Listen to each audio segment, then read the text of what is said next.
ఇప్పుడైన తర్వాత భారత్లో 3 హెచ్ఎంవిపి 3 కేసులు, అంటే ప్రస్తుతానికైతే 6 కేసులు అయితే నమోదయ్యాయని చెప్తూ ఉన్నారు. నమోదైన సంగతి తెలిసిందే. అయితే హెచ్ఎంవిపి కేసుల నేపథ్యంలో దేశంలో లాక్డౌన్ విధించాలని ట్విట్టర్లో పోస్టులు, మీమ్స్ షేర్ చేస్తున్నారు నెటిజన్స్.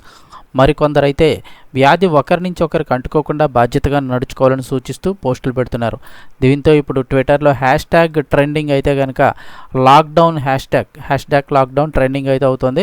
2020లో వచ్చిన కోవిడ్తో దేశవ్యాప్తంగా లాక్డౌన్ విధించగా కోట్లాది మంది అనేక కష్టాలు అనుభవించారు. కరోనాతో తమ ఆత్మీయులను కోల్పోయి అనేక మంది నరకాన్ని అనుభవించారు. మరికొంతమంది ఇదంతా ఫార్మా మీడియా చేస్తున్న హడావుడంటూ తిడుతున్నారు కూడా.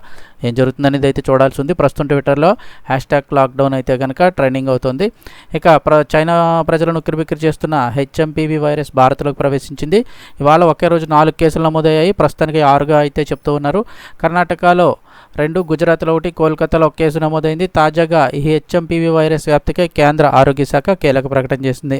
దేశ ప్రజలంతా అప్రమత్తంగా ఉండాలని జేపీ నడ్డా సూచించారు. ఎలాంటి పరిస్థితులైనా ధీటుగా ఎదుర్కొందామని ధీమా వ్యక్తం చేశారు. హెచ్ఎంపివిపై కేంద్రం అప్రమత్తంగా ఉందని తెలిపారు. ఇది కొత్త వైరస్ కాదని 2001లోనే గుర్తించినట్లు స్పష్టం చేశారు. పరిస్థితిని ఎప్పటికప్పుడు సమీక్షిస్తున్నామని, ఎవరూ ఆందోళన చెందాల్సిన అవసరం లేదని తెలిపారు.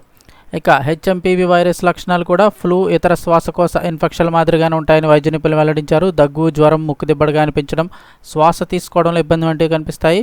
ఒకవేళ వైరస్ తీవ్రత ఎక్కువగా ఉన్న వారిలో బ్రాంకైటిస్ అంటే ఆస్తమా లేదా నిమోనియా కూడా దారి తీయవచ్చు.